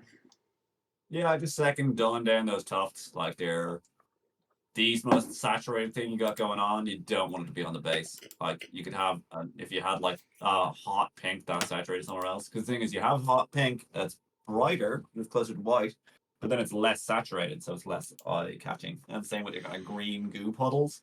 They're more saturated green than is your kind of yellow green of your armor. I like the high contrast yellow green thingy on your panels, but you want to have the highest saturation on the model, not on the ground. Um, and yeah, the bronze, like a couple of places there, I just assumed it was TMM, which is always a really good sign because it's just looked like, oh yeah, that's the way the light would play there, so you got it pretty much spot on. And also some of your tufts are kind of like this is super minor, but you can see where they're like stuck on. And the same with his feet, they're floating a little bit in places if we look really closely. So just to bed those down a little bit more would also be uh, a point for improvement, but they look really good. Good job. Alessandro Presidio Universitario. Miniatures for diorama currently working on, no scenic base as of yet. Fighting and buying new basic material to have a vision for. Okay, cool. These are cool. They're kind of like chibi. I don't know if they're like not Hero Quest, Arcadia Quest, or like Super Dungeon Explorer or whatever figures. They're nice. They've got the cool like classic Lady Paladin versus skeleton. And you've got your like contrasting schemes as well. What did I write in my notes? I'd go back in and do the eyes again on them, do more on the eyes before sticking them down because, like, on any kind of chibi model, the eyes are the gateways to the soul. So, like, the lady, you want to have, like, just look at anime eyes, look up how to paint anime eyes, look up, oh, there's some lady did a whole video on them using Super Dungeon Explorer, but just look up the actual tutorials on how they draw anime eyes. So you want to have the eyeballs can't be all one color because they're so big. Your eyeballs aren't one color, like they're because they're spheres. They're shadowed more down here. So you use like a more like just the skin color for the bottom part of the eyes, and you have like a white dot. And then I would do her eyes. The lady's eyes have like some blue in them. Like looks like it's a very pale blue to like the iris or whatever, but make that stronger. Put in a pupil, put in a white dot, put in two white dots, put in like a window, like a square if you wanted to. Everything else looks great. I love the NMM. I love the way the hair is done. You could have a bit more of a halo to the hair. Like these are very exaggerated figures. The eyes, number one thing. On the skeleton, the eyes don't really look done, to be honest with you. I think they should have like a blue glow coming out of them or like a white dot in the middle to show like it's an animated skeleton. The teeth also aren't very well defined at all. Generally, the face of this guy doesn't really look kind of like up to the same standard as the rest of it. And the sword as well looks kind of like half done. I really like the colors that you use, and I like the way you've got the red traveling down to black and then have the blue underglow, but it's not kind of picking up. Like, why isn't there a glow on his sword as well? Because it must be like a whole environmental thing. I guess it could be blocked by his hood, but like we're gonna cheat here, you know. It's not a super realistic guy. You could have some of the blue wherever you want it, just to make it more interesting looking. Because at the moment, that is the most interesting looking thing. And also, in terms of your diorama, I'm assuming this is like some kind of jewel, and you will have a bit of a problem here because both of your guys are facing the same way. So, I happen to be working on a jewel diorama at the moment, but I'm quite behind on it. But it's actually very good to have one of your fighters be like right-handed and the other one be left-handed, because if we imagine these guys face off against each other, one of them is always going to have their back to you, unless they're like fighting together, which I assume they're not. But if one of them's always going to have their back when you look at it from one angle, which is fine, like you can rotate it around. But it's nice when you have like one person's left-handed, the other person's right-handed. When they face off against each other, both of them are facing towards you, kind of like actors on a stage. Um, so yeah, that'll be my main pointers for that. Jim? Oh, indeed. She's wonderful. I can't really pick that apart because how big are these? What's the scale on these things? But she looks tiny. They've got no reference. Like, Yeah, they're not. They'd be like it's the size of a space marine or whatever. yeah. So I guess the eyes are quite a bit bigger than a Space Marine eye then, but like still very very small. But like the lighting on her armor and stuff is staggering. That's absolutely beautiful. So like the level that like the contrast and the separation and like the definition of stuff on her is just completely incomparable to this guy who just like can't believe this looks like this is one you painted a couple of years ago. This is who we are today. Like, come on, man. Yeah, give the Skelly some love. He's just he needs to go way way further. And clearly you can do it, and I'm excited to see you do it because she looks awesome, and like where this is going is going to be really really cool. Like with this underglow from the blue, really interesting combination to use blue in the shadows of red. But yeah, push these metals, push that face. Oh, where's he gone? Push the separation and the shadows as well. Like where the OSL's coming up, we still need to exaggerate these shadows on this guy. But yeah, excited to see it come on, Alessandro. Good luck, and I hope that helps. Right, Brent Stowe, Snow, sorry. Failed on the sword, failed at melting the hand while building, and broke the staff. Well, I'm sorry for all your trials and tribulations. It happens to the best of us. Chin up and carry on. So I love what you did with the wings on this dude. They look super awesome. I love that. That is a wicked use of colour. Lovely transitions. The only thing I could say to improve it would be to just spend a bit more time with picking out the edges of the wings, like where you've done this like flicking, like the tiny scratch hashing. Like some of them are really nice, like these ones, short, thin, and crispy. And then others, it's like too much paint was on there, or there was too much pressure, or whatever. And it seems a bit weird that you've gone for texture and then just stopped in some places, and then other times you've carried on. So just stabilizing what we're going for here with this texturing. I mean, it's going to be a tricky fix now, other than just carry on with them, and go back in with the mid-tone and clean up some of the thicker ones. I guess that'd be the easiest way to carry that through. But like, wow, what happens with the colors and the runes and like the transitions where the lights and shadows are and stuff look awesome. So super super well done with the wings. They look great. For the body, I'm not sure what that's about. I don't get that joke. For the body, the skin looks kind of glossy and it's lacking shadows, like on the undersides of things. So adding some highlights to push the red up further, and then obviously darkening the undersides of stuff would be cool, and then matting it down, obviously. The gold looks like it could do some love in terms of contrast. So it's TMM paint. It looks like you've got some silver on like the edges in some places, but if you go in with like it looks like you're going for like kind of a warm gold. So if you've got some, you can use like skin washes, or what was the other one? Contrast paint. I think it's called Gulliman Flesh. It's a really really lovely warm. You might want to thin it down a little bit because it's quite strong. But it just gives like a really warm tone to the gold, and it will work quite nicely on this because there's a lot of like shapes for it to settle into and change the tone, and then you can come back with the mid-tone of the gold to bring it up, but leave anything downward facing, like quite dark, obviously, to add the shadow contrast to it. I'm not sure about the blue, to be honest.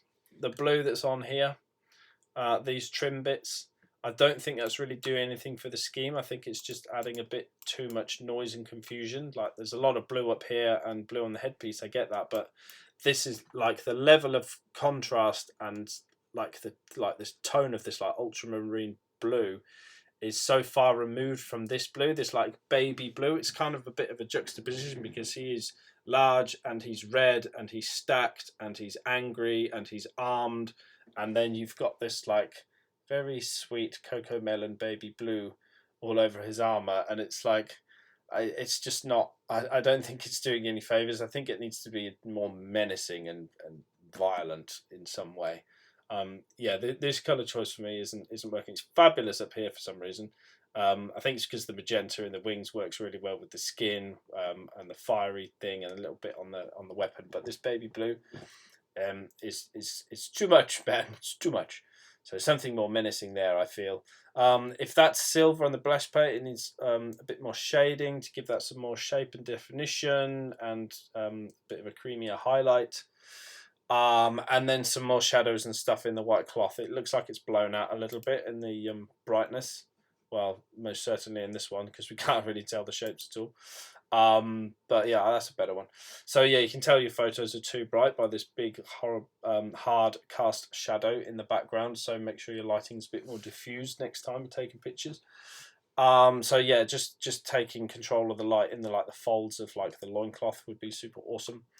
And I think you're more than capable of doing all this, judging by those wings, which are by far and away the strongest part of this piece, and bringing the rest up. This could be something really super special. And great work on the base as well, like this moldy, manky, acidic, gooey type stuff. It is a very bright, saturated green, which you don't have anywhere else.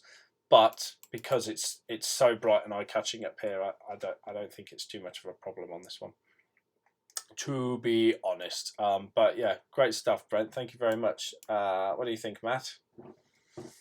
Yep. Wings look great. Glowy orb thing looks great.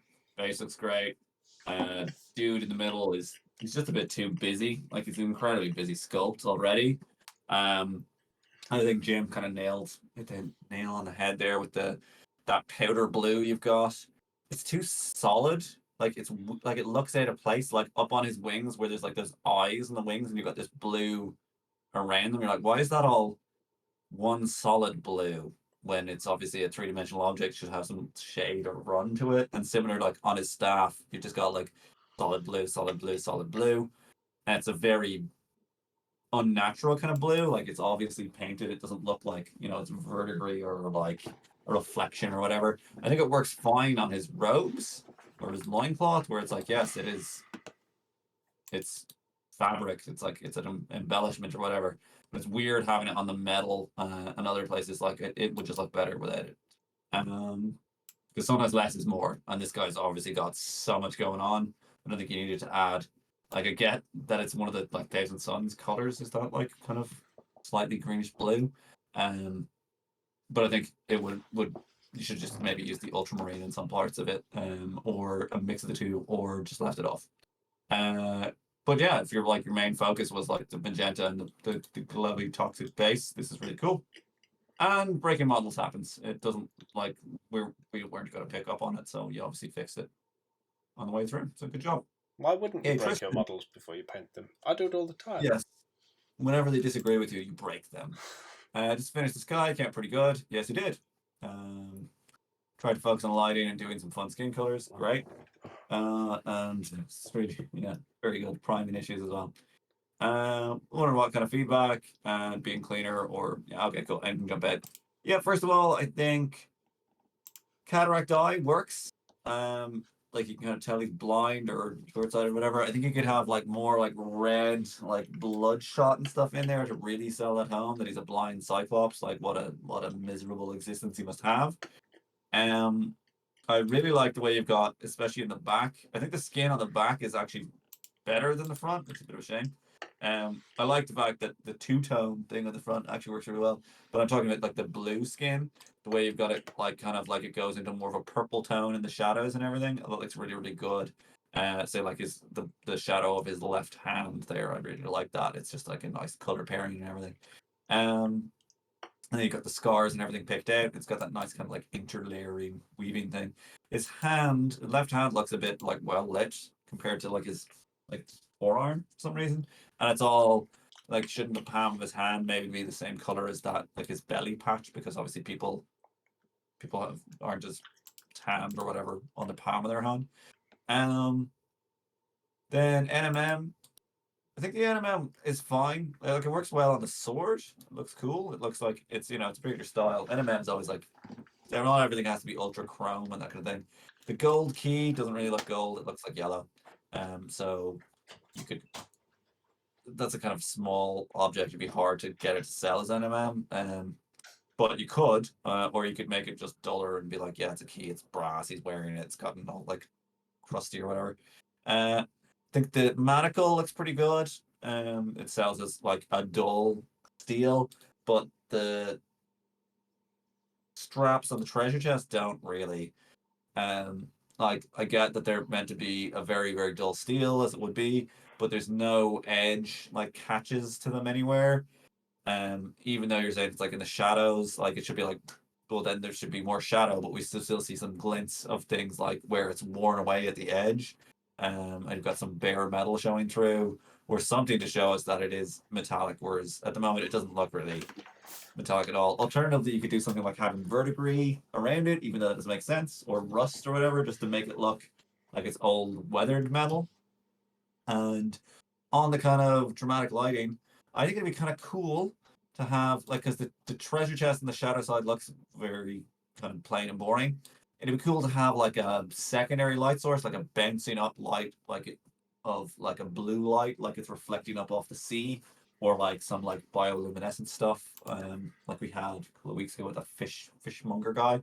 I'm just a bit of a sucker for rim lights, to be honest with you. So like that would also then show us the metallic nature of the treasure chest steel bits if they had like a there's like a blue faint glow coming from up from underneath, and they are lit with like they have reflections on the underside of them, and then you could have like them on his chains and like up on his under his arm as well.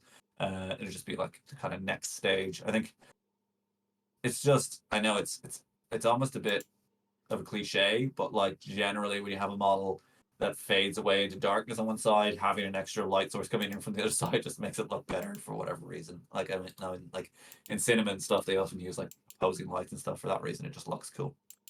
Um, yeah, I think he's really nice. I really like the beach that he's on looked really good as well. Uh, like I think he's a really really nicely painted model. Nothing really jumps out at me as being like needing a huge amount of improvement.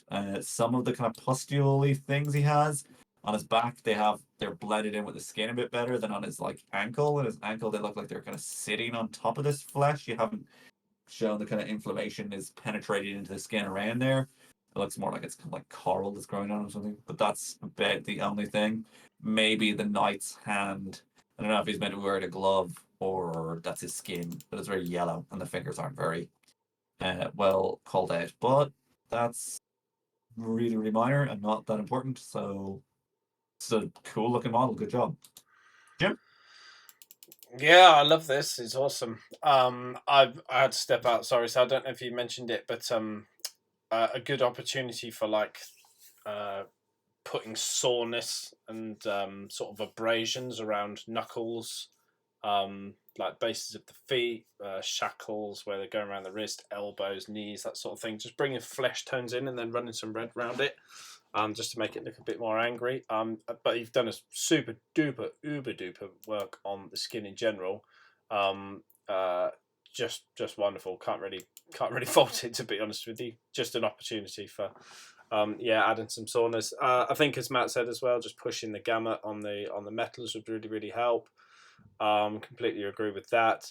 Um, this rock, particularly under his foot, I don't know why, but it just stood out. I think it's a rock, but it just doesn't. It looks quite flat and like compared to everything else. So, and it's kind of like hovering a bit. It doesn't seem like very settled. So that was a bit eye catching. So I don't really know what's going on with that. But I think you did great work on like corroding the chest. You could go and stipple some highlights in some places just to brighten it up a little bit, not too much.